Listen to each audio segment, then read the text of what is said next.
BA एवं MA Hindi उत्तरार्ध में पढ़ने वाले प्रिय छात्रों, अंतिम वर्ष बीए हो या एमए के आधुनिक हिंदी कविता पढ़ रहे छात्रों को एक साथ समझने के लिए कि कई तरह के वाद, मार्क्सवाद, विकासवाद, मनोविश्लेषणवाद और मानववाद, ये कविता में विचारधारा के रूप में किस तरह से आते हैं। मानववाद तो हम समझ रहे थे। ये दूसरा व्याख्यान आप सुन रहे हैं, देख रहे हैं कि हमने महाप्रस्थान की दो पंक्तियां सुनी थी। किसी भी साम्राज्य से बड़ा है एक बंधु, और इसी से हमने शुरुआत की थी कि मानववाद में मनुष्य महत्वपूर्ण होता है। कर्म व चिंतन में मनुष्य द्वारा किए जाने वाले कार्य महत्वपूर्ण होते हैं। अब हम ये देखते हैं कि कविता में किस तरह से मानववाद दिखाई देता है। नई कविता के प्रबंध काव्य में मानववाद दृष्टिगोचर होता है, चाहे मुखंड काव्य हो, प्रबंध काव्य हो, कामायनी हो या राम की शक्ति पूजा लंबी कविताएं हो।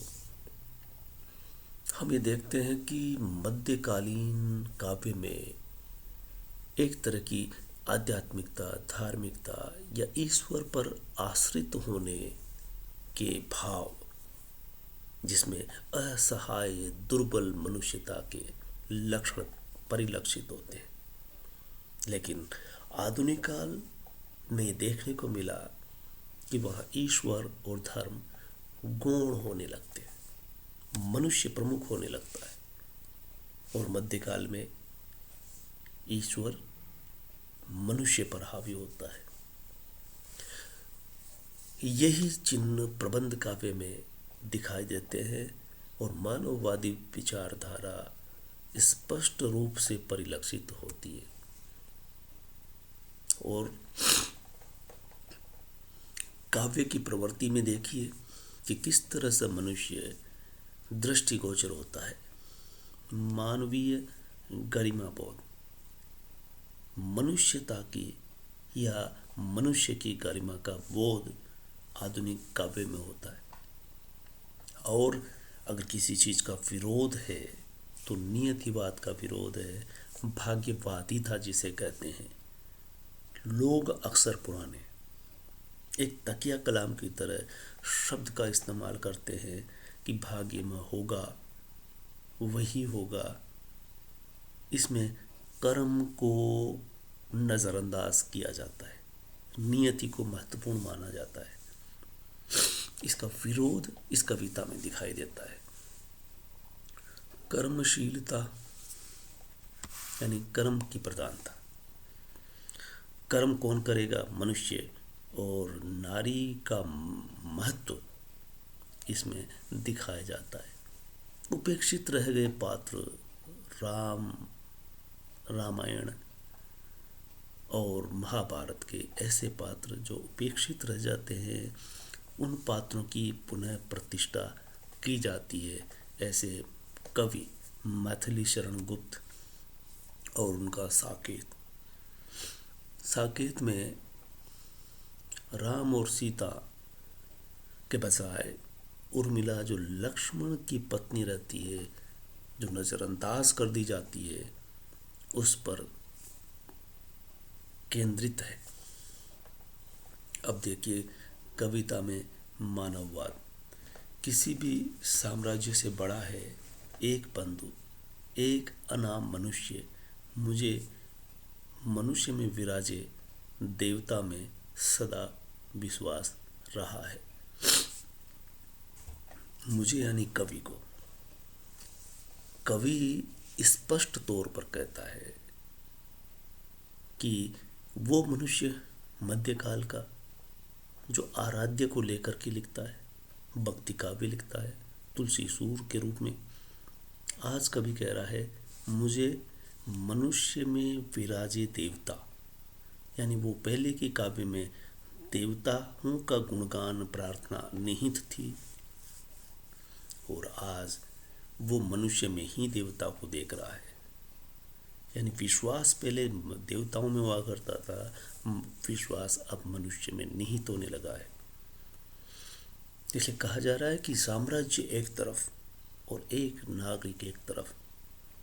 समाज के संदर्भ में ये व्यक्ति को महत्व देती हुई कविता है, और समाज के संदर्भ में पंक्ति आती है, समाज अमूर्त होता है, व्यक्ति नहीं, और व्यक्ति के फूलत्व को कुचल दोगे पार्थ।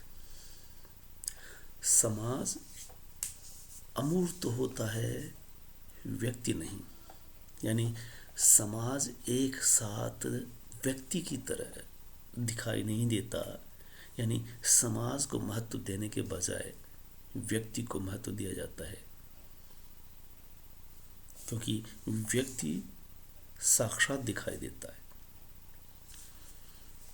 इसलिए व्यक्ति का महत्व निहित होना चाहिए। व्यक्ति के फूलत्व को कुचल दोगे पार्थ। इस तरह से महाभारत में पार्थ को कृष्ण अंधा युग में समझाते हुए दृष्टिगोचर होते हैं। इसी तरह से आत्मजयी काव्य में नचिकेता कह रहा है, व्यक्ति दास नहीं, देह का स्वामी भी है। साधन का उपयोग नहीं, उपभोग मात्र है। कर्म के बल पर प्राप्त कर सकता है कोई भी स्वर्ग, और उड़ा सकता है अपने आप को दिगंबर दिशाओं में। यानी व्यक्ति को दास समझ करके दासत्व भाव से भी कविता की गई, जैसे तुलसीदास। और उस दौर के कवियों में दास शब्द जोड़ने की भी प्रवृत्ति रही, रैदास, सूरदास। तो व्यक्ति दास नहीं है उस रूप में, और इस देह का वो स्वामी भी है। यानी स्वामी में जो बात आती है, स्वामी का मतलब उस मनुष्य को महत्व देना है। साधन का उपयोग नहीं, उपभोग मात्र है। कर्म के बल पर प्राप्त कर सकता है कोई भी स्वर्ग, और उड़ा सकता है अपने आप को। यानी स्वर्ग कर्म से मिलेगा, कार्य करने से मिलेगा, और अपने आप को वो कितना भी ऊंचा उठा सकता है। दूसरी तरफ जब ईश्वर की बात आती मध्यकाल में, तो वो उसकी भक्ति और प्रार्थना से ऊपर उठाता हुआ दिखाता है। यहाँ किसी भी तरह के आधार के बिना कर्म के बल पर वो सब कुछ हासिल कर सकता है। धन्यवाद।